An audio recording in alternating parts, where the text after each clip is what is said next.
Yeah, I'm gonna need all the bad bitches to come to the front real quick. This one's for you. Today we're talking about one of the horniest parts of historical Venetian society that was so bad the government had to legislate it, and they didn't even do it well.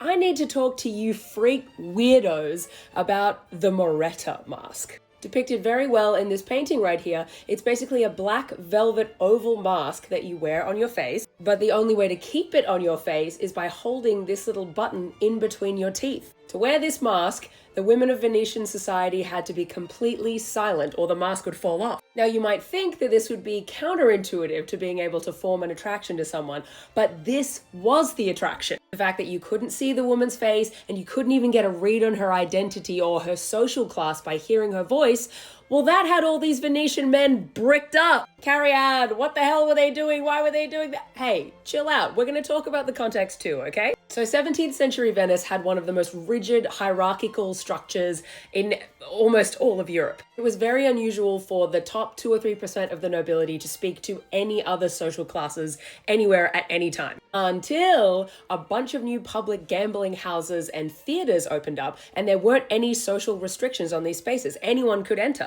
So to keep things nice and groovy, anybody who entered usually had to be wearing a mask. This was the attraction if you were talking to a woman that was wearing the Moretta. You could be speaking to a noblewoman, a duchess, or you might be speaking to the local fisherman's wife. You had no way of knowing. Now, there were already a bunch of laws that were regulating the use and wearing of masks for Venetians in society. I know this is going to really shock you, but a lot of men started wearing the Moretta in order to sneak into places that were usually only inhabited by women. 2 big examples of this are, number 1, men would dress up as women and wear the Moretta and sneak into convents and disgrace themselves with very poor behavior. And there was also an official petition by the female sex workers of Venice against the male sex workers of Venice. The reason for that was that the male sex workers were wearing the Moretta and stealing most of the business. So you decide what's going on there.